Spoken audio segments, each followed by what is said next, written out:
Սիրելի հանդիսատես, ուզում եմ հիշեցնել, որ ամսի 21-ին խաղալու եմ տարինց քեզ հետ ներկայացումը Բրոդվեյի վրա, տոմսերը թիքետ մի կետում են, հետարքիր մի գործ եմ արել, ես մի 2 տարվա ընթացքում, ռեալ պատմությունների վրա, հիմնված 3 պատմություն է, եռապատում է, որը որ պատմում է հայ ընտանիքների մասին, մարդկային հարաբերությունների մասին, մեր ընդհանուր դարդերի մասին, այսպես ասած, եւ թե ինչ է ստացվել, կհանձնեմ ձեր դատին ամսի 21-ին ժամը 7-ին, տոմսերը թիքետ մի կետում է, ասեմ, թե Երևանում շատ լավ անցավ այդ ներկայացումները, դա նշանակում է, որ ոչինչ չեմ ասի, եկեք համեցեք, տեսեք, հետո կարող ենք նաև իր հետ քննարկել այն թեմաները, որը որ կներկայացնեմ ձեր ուշադրությանը։ Հիմա ասենք մեր գործերին։ Նայեցի, նույնක් բարև ձեզ, հետո չասեք չբարևեցի, հա։ Նայեցի, ուրեմն խաղը չեմ նայել, ֆուտբոլը չեմ նայել, ես հայկական ֆուտբոլ չեմ նայում, այդքան ներվեր չունեմ, բայց տեսա, թե ինչպես են մեր երկրպագուները ուզում են ձեռ տան գոնե Ռոնալդոյի ձեռքը կամ չգիտեմ էլ ինչը, երկրպագում են եւ այսպես մի շիզոֆրենիա է տիրում, ասենք Ռոնալդոյի նկատմամբ, լավ ֆուտբոլիստ է, բան չեմ ասում, բայց եթե գան ասեն լցեն մեջդ 5-0 եւ հետո դու երկրպագես այդ թիմի խաղացողին, դա իսկապես ֆենոմեն է, որովհետեւ Ռոնալդոն խնչեց ձեր վրա, սիրելի երկրպագուներ, մաքրեց իր ոտքերը ձեր երեսին, կրեց ձեր թմին, նվաստացրեց ձեր ազգային արժանապատվությունը, ձեր ամբողջ այդ չգիտեմ ինչ ասեմ, իղձերը եւ այլն, իսկ դուք երկրպագում եք, ուզում եք իրեն ձեռ տակ, իհարկե շատերը կարան ասեն, այ քեզ բան մերոնք լավ խաղային, մերոնց տենց կվերաբերվեին, մերոնք լավ չեն խաղացել երբեք եւ չեն կարող խաղալ, որովհետեւ հայկական ֆուտբոլը դա մի խայտառակություն է, դա ազգի մեծ խայտառակություններից մեկն է, մոտարապես այն խայտառակության մակարդակի, որ ասենք հայ կանայք գնում են Թուրքիա, պոռնկությամբ են զբաղվում, մտածում ես լավ, դե ուրիշ երկիր գնային, ասեիր հա, այդպես մի ազգային բան կա, չէ, չնայած պոռնկություն ինչ տարբերություն, բայց նմանատիպ մի ազգային ամոթ ես զգում, ասենք, որ տենց թիմ ունես դու, եւ ամենահետաքրքիրն է, որ ֆեդերացիայի նախագահան Մելիք Բեկյանը ինքնասպան չի լինում կամ հրաժարական չի տալիս, դա նման է մեր այն գեներալներին, ովքեր որ ուղարկեցին մեր զինվորներին պարտության, որ այնպես են ղեկավարում պատերազմը, որ մի հայկական վաշտ կրակում էր մյուս հայկական վաշտի վրա, հետո ասում են վայ, մենք գիտենք թուրք են, հա, եւ այդ գեներալները հանգիստ հետո ստացան շքանշաններ, հիմա նստած են, էլի իրենց պաշտոններին բան ասենք, մարդը չափ անթասի բլնի, ինչքան պետքա մարդ չլինի ընդհանրապես, հա, որ դրանից հետո շարունակի ղեկավարել, գնալ տուն, գալ, ասենք, չգիտեմ, ես օրինակ երբ որ ներկայացումս վատ արենում, դե մարդ ես հանդիսատես է ինչի, պիեսս թույլ է, կամ կիքս ես տվել, մոռացել ես տեքստս կամ բան, ես ամաչում եմ տուն գամ, թեպետ իմ սխալը երևի թե այդքան ճակատագրական չի, ինչպես ասենք դույ ֆուտբոլիստների սխալները, բայց ամաչում եմ երեխայիս երեսին նայեմ, ամաչում եմ, երկար ժամանակ չեմ շփվում, եղել է, իմ մոտ եղել են այդպիսի ֆիասկոներ, զուտ մասնագիտական, փառքասու շատ քիչ են եղել, բայց եղել են եւ ես անգամ հետո կյանքի ընթացքում եմ հիշում, որ այս բանը ես ոնց կարողացա անեմ, որովհետեւ զուտ պրոֆեսիոնալ շատ ծանր եմ տարել այդ ամեն ինչը, բայց դա անթասիբ ինչ-որ տենց չտես մի հատ ինչ-որ տենց խաժամուժ են, ոնց որ պատի խլինք լեն, էլի հասկանում եք, ֆուտբոլիստների չեմ ասում, ֆուտբոլիստները ուղղակի կապ չունեն ֆուտբոլի հետ, ասենք իրանք երևի ծխում, խմում, ուռում, չգիտեմ, երևի ովքեր են չգիտեմ, բայց այդ բանը, ասենք ֆեդերացիայի նախագահան բան, նեմեցի ձեռից առանք, որ լավ տեղ ուտանք, բան էս լավ տղեն է ժամանակին լրագրող ա եղել, հիմա ասենք ֆուտբոլի ֆեդերացիայի նախագահ եւ էլի նստածա բան, ասենք համոզված եմ այդ լրագրող ա եղել ժամանակին ծակ փոշիկներ ա ունեցել, բայց հիմա երևի տես թանկ մեքենա ա քշում, բան իրան դզում ա, գիտեք դա ընդհանուր մի ցավ է, համընդհանուր մի դարդ է, որ մենք չունենք արժանապատվություն, մեր արժանապատվությունը տրորել են ժամանակին Օսմանյան կայսրությունում եւ դրա համար շատերի ազգանունները դա թուրքական ծագումներ ունեն եւ շատերի ազգանունները թուրքերեն բավականին այսպես լավ բաներ չեն նշանակում, բայց այդ ազգանունը մնացել է, չենք է որոշում փոխել։ Մեր արժանապատվությունը տորել է Բյուզանդիան, Պարսկաստանը, Ռուսաստանը եւ մենք սովոր ենք, որ մեր երեսին կարող են թքել, մենք կարող ենք թուքը մաքրել, ասել դրա զատո կուշտ եմ, զատո լավ եմ ապրում, բան եւ այտենց շարունակ ենք ապրել։ Գիտեք, եւ այդպես մենք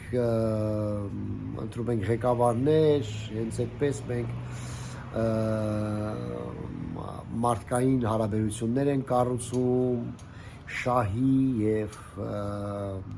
արժանապատվություն չունենալով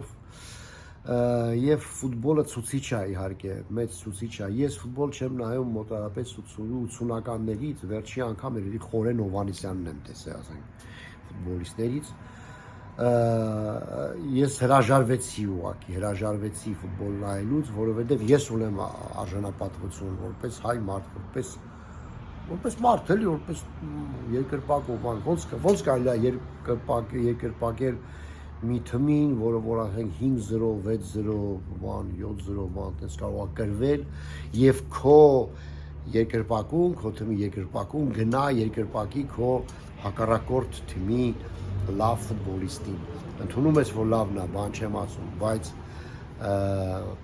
պետք է ընդհանրապես արժանապատվություն չունենաս, որ գնաս, տենց են մի հատ աղջիկ կարել, Տապասյան, գորվում էր, հնդկական կինո էր, ինչ էր, Տապասյան ինչ-որ տենց բան էր, հերոսուհի էր, ինքը տենց, դե նայում ես, ասենք, լավ, դե աղջիկ է, ինչ-որ տենց հերոսուհի է, դուր է եկել է, գորվում է, բայց ստեղ մրցակցություն կա, ստեղ արժանապատվություն կա, ստեղ բան կա, ֆուտբոլը, ասենք, բան չի էլի, ինձ լուրջ ռեսուրս է պահանջում, լուրջ ռեսուրս է տանում հասարակությունից, լուրջ փողեր են ֆռում, լուրջ մարդիկ են զբաղված ու պիտի զբաղված լինեն, բայց մենք այտենց շատ վատ է, ասենք, ոնց ասեմ, շատ ամոթ բան է, ամոթ բան է ոչ միայն այն, որ կրվեցինք, այլ որ տենց երկրպագեցինք մեր հակառակորդ թիմին։ Դա, այդ թեմայով կարելի է անվերջ խոսել։ Ես ուզում եմ խոսեմ երկրորդ թեմայից այսօր, որը որ ինձ շատ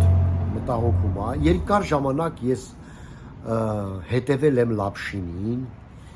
եւ երբեք չեմ խոսել իր մասին, ոչ մի կարծիք չեմ հայտնել, ոչ լավ, ոչ կոմենտ եմ գրել, ոչ բան, բայց միշտ մի կասկած կար, որ այս բլոգերը, որը որ այդքան խանդավառված խոսում է Հայաստանի եւ կարծես թե Հայաստանի եւ հայ ժողովրդի շահերից է խոսում, ինչ որ մի աննորմալ բան կա, որովհետեւ ինքը հայ չի, ինքը իսրայելից է,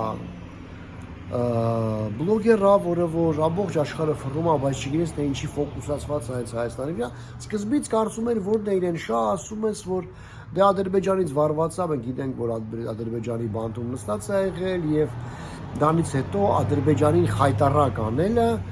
իր կյանքի նպատակն է դառել, դրա համար ինքը տենց հայերին կպած է եւ ամեն ինչ ուզում է ի օգուտ Հայաստանի խոսել ոնց որ։ Այդպես կարող է թվալ առաջի հայացքից։ Մենք գիտենք, չէ՞, որ հետո Իսրայելը ազատեց Լապշինին, ասենք, սխմեց Ալիևի ոտին կանգնեց, պոչը կտրեց եւ թողեցին իրեն։ ցավոք մեր պետությունը այդքան զու չունի, որ մեր գերիներին ազատի, դե օբյեկտիվ եւ հասկանալի պատճառներով շատերը կարող են ասել, որ դե էսքի չեն էլ խոսում դրա մասին, ահա գնացին Ամերիկա, ասկի չխոսեցին դրա մասին, ահա բոլոր հարթակներում սուս են մնում, դեռավելին ուրախ են, որ որոշ մարդիկ նստած են Բաքվի բանտերում։ Ես դրան չեմ հավատում։ Ես համոզված եմ, որ կուլիսների հետևում, որ մասնավոր զրույցներում խոսվում է դրա մասին, ասվում է,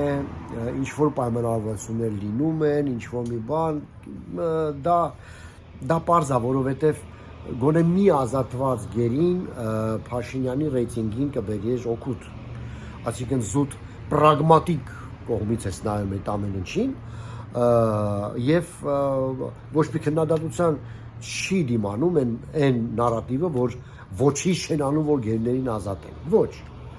Ես կասեի ամեն ինչ որ կարողանում են, բայց չի ստացվում տարբեր պատճառներով, մեզ հայտնի եւ անհայտ պատճառներով, որովհետեւ էլի կրկնեմ, իշխանության ռեյտինգին դա մի հատ մեծ կաթիլ չէ, մի հատ մի վեդրո ջուր կլցներ, էլի հաստատ, եթե եւս մի քանի օքի ազատվեր, բերեին Հայաստան, հիշում եք այն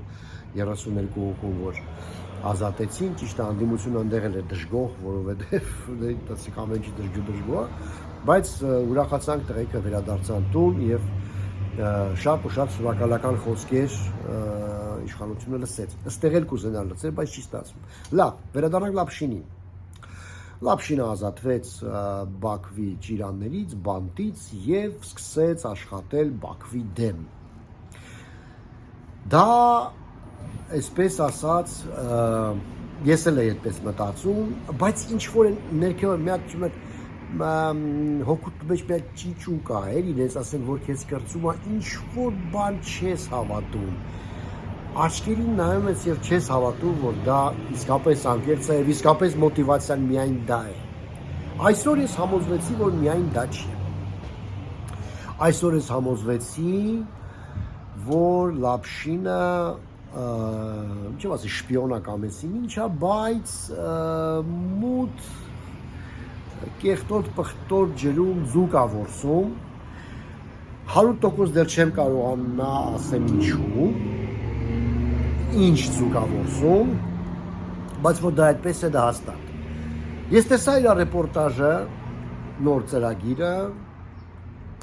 որ ցույց է տալիս Ադրբեջանի այն հենակետերը, որոնք որ գտնվում են Հայաստանի տարածքում։ Դե Google Map-ով նայում է եւ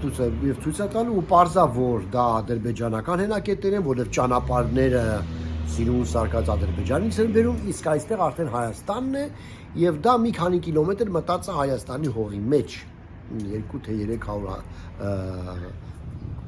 քառակուսի կիլոմետր։ Եվ ռեպորտաժը այնպես է սարքած, որ լսելուց քեզ թվում է, որ իշխանությունը դրա մասին չգիտի կամ լռում է, որ քեզ թվում է, որ դա երեք թաքուն եկել են վրազ այդ բետոնի կոնստրուկցիաները ու գրեփ ռայոնները սարքել են, իսկ մենք բոլորս խոտ ենք ուտում ու չգիտենք դրա մասին։ Մի հատ լսեք։ Ես իհարկե չեմ կիսվել իմեջի վրա, դա ասենք շատ կլներ, բայց լսեք, կարող եք մտնել իր էջի վրա եւ տեսեք կանաչ ֆոնի վրա նստած է, կանաչ ֆոնն էլ ստերեոյդի ինկրուստացիայի համար է, ստուդիա ունի, բլոգերը, հա, եւ խոսում է այդպես, որ տեսեք, եւ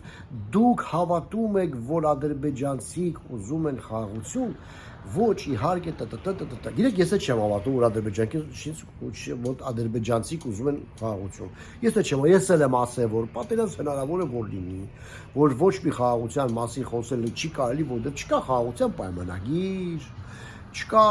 դեռ ավելի լինի խաղաղության պայմանագիր, մենք գիտենք, որ 1000 ու մի պայմանագիր խախտվել է աշխարհում, 1000 մի թուղթ ճղել եւ շպրտել են եւ սկսել են այդ պատերազմը, սկսած Պուտինից, վերջացած Գիտլերով, հա։ Մենք այդ ամեն ինչը գիտենք, բայց այնպես է ասվում, որ դուք հաստատ վախենաք, հաստատ սենց ստրեսի մեջ ընկնենք, որ ահա մտել են Հայաստան, հա, ժողովուրդ ջան։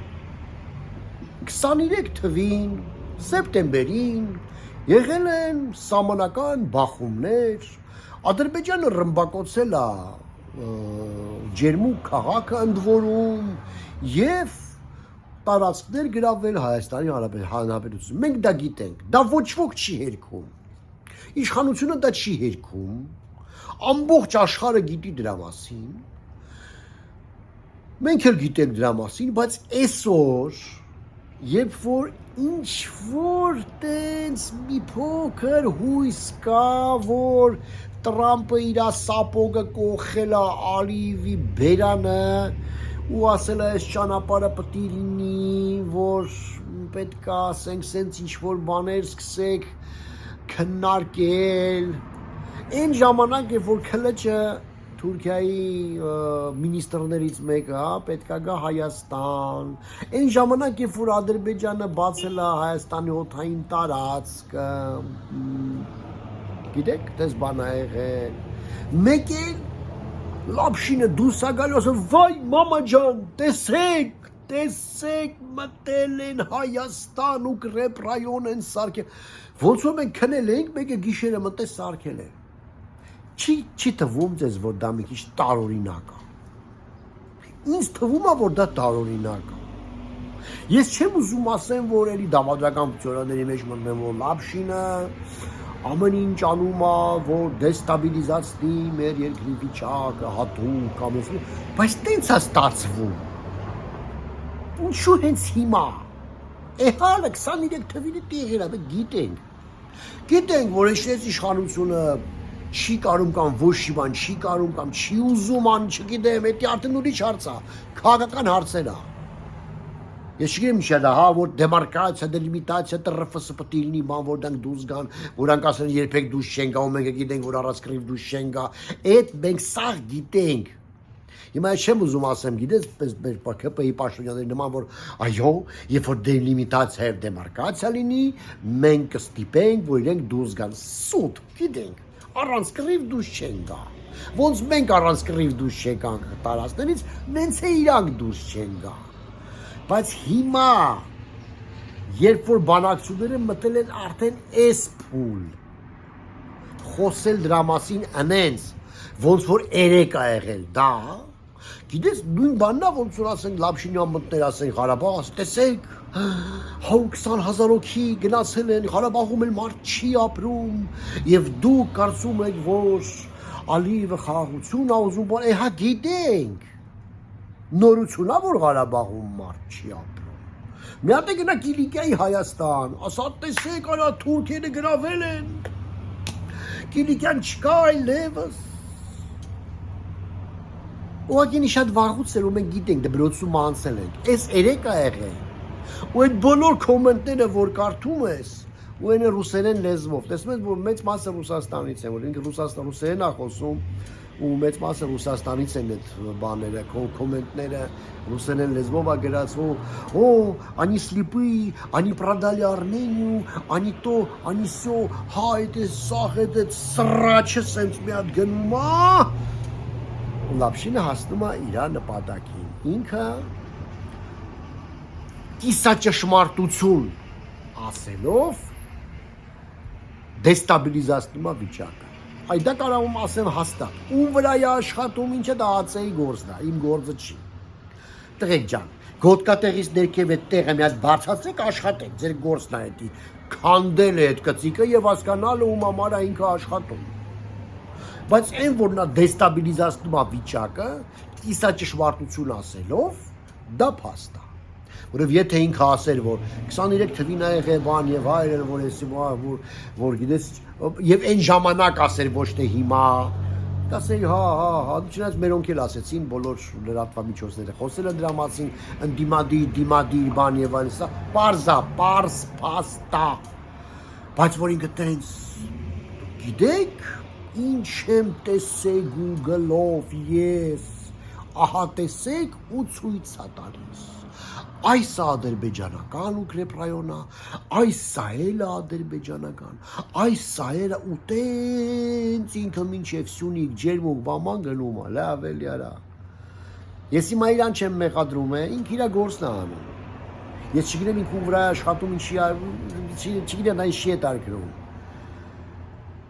Ես ուղղակի դիմում եմ պատկան մարմիններին։ Որովհետև որ ասում ես, բա ինչի չեք ասում, դե ինչ անենք, մարդ իր կարծիք, քաքաուտում իր կարծիքն է հայտնում։ Քաքաուտում իր կարծիքն է հայտնում։ Եթե այդ կարծիքը դեստաբիլիզացնում է վիճակը, մարդկանց ապակողնորոշում է, մարդկանց նյարդայնացնում է, ներվայնացնում է, ինչի չի խոսում, ինչի ոչինչ չի արվում այդ ուղղությամբ, հա։ Այս Սալավյովն էլ է իր կարծիքը հայտնում, ինչի եք ու բանանում։ Հոխորտում, փագում, բացում, բանակցությունների մեջ մտնում, ներվայնանում։ Միկա Բադալյանն էլ է իր կարծիքը հայտնում։ Այն մնացած են եզերի մասին չասեն, ռուսական են, սա աղբեն, կրեմլի են, քաքի գնդիկների մասին չխոսեն։ Սա իրանց կարծիքներ է, հետո քաքնենք ընկե ձեր կարծիքների, այդ սա այդ կարծիքների համար։ Հիմա ամեն մեկը պետք է գա մի հատ կարծիք հայտնի ու մենք է ներվայնանանք։ Դա կարծիք չի, դա ապակողնորոշում է։ Դա կարծիք չի, դա կիսաճշմարտություն է, դա հատուկ արվում, որ մենք ներվայնանանք, իսկ մենք առանց էդ էլ, գիտեք ինչ, ասում մեր ֆուտբոլը կա, մեր այսպես գոհենք, շնորհակալություն մեզ ավելորդ նյարդայնանալ պետք չի։ Դա էլ այդպես, սիրելիներս, ճիշտ ասած, ընդհանրապես ուրիշ եթեր է ուզում այսօր ասել, ուզում էի խոսեին ոչ միայն նաև կանանց իրավունքների, այլ ուզում էի խոսեի մարդկային հարաբերությունների, ընտանեկան հարաբերությունների մասին, որի մասին է իմ ներկայացումը ամսի 21-ին, որ խաղալու եմ։ Հետարքի եթեր էի պատրաստել, բայց գիշերը մեկ էլ ապշինին տեսա, ես է վախեցա մի մոտ, արասի, ոստե, վсё, հա, հետո մտածել այս եկա Ուկրեփ ռայոնները չեն կարա մի գիշերում սարքեին։ Բայց շատերը կարծում են, թե այդ մի գիշերում սարքած է։ Մարդիկ այնքան է չեն խորանում, ախր, չեն խորանում։ Ջհայնացա ու հիմա էս եթեր արեցի, ոչինչ, խոսք եմ տալի առաջիկա ժամանակ եւ մյուս եթերի ընթացքում խոսեմ նաեւ այդ շատ կարեւոր թեմայի մասին, որի մասին խոսեմ նաեւ ներկայացմանը, որովհետեւ դա կարիքը կա իսկապես շատ կա, ես այդտեղ էլ տեսնում եմ, այդտեղ շատ հայ ընտանիքներ կան, հայ մայրեր, չգիտեմ, դժբախտ, միայնակ, խոշտանգված եւ դժբախտ տղամարդիկ, որոնք որ չեն կայացել, որոնք որ ագի խնդիրներ ունեն եւ մեր ազգային մենտալիտետի շնորհիվ այդ բոլոր դժբախտությունները, ահա այն թեմաները, որ կուզեի ես շոշափեի, բայց ցավոք չկարողացա։ Նաեւ մի բան եմ ուզում հանդիսատեսիս եւ օգտատերիս ասեմ, ես TikTok-ի ալիք ունեմ արդեն եւ շատերի կոմենտները եւ շատ թեմաներ, որոնք որ հնարավոր չէ 20 րոպեում ասենք արագ խոսել մանավանդ պայմաններում, հա, այս աղմկոտ պայմաններում, ես TikTok-ում սթրիմեր եմ անելու ընկերներիս հետ, հետևորդներիս հետ, բատալներ եմ անելու նաև, որ շատ ու շատ ձեր հարցերին պատասխանեմ, որ մեր կապը լինի ավելի այսպես ամուր։ TikTok-ի իմ լինքը կգրեմ մի անգամից կոմենտներում կգրեմ, ներքևը կտեսնեք, կարող եք մտել, նաև ունեմ Patreon, կարող եք աջակցել, իսկ լայքը եթերի ընթացքում եթե չեք դրել հիմա, հենց հիմա խնդրում եմ սխմեք, որ հնարավորին չափ շատ նայեն, որովհետև այս YouTube-ն էլ վերջերս ինչ դուրս չի գալի, բոլորի view-ները իջել է, երևի ուզում են մեր հաշվին փող աշխատեն, դրա համար հիմա շատ կարևոր է, որ տարածեք սիրելիներս եւ լայք դնեք յութուբերների այսպես ալիքում իսկ իմ միակ լայքը դա կնոպկեն է ժողովուրդ ջան, այս մատով կնոպկեն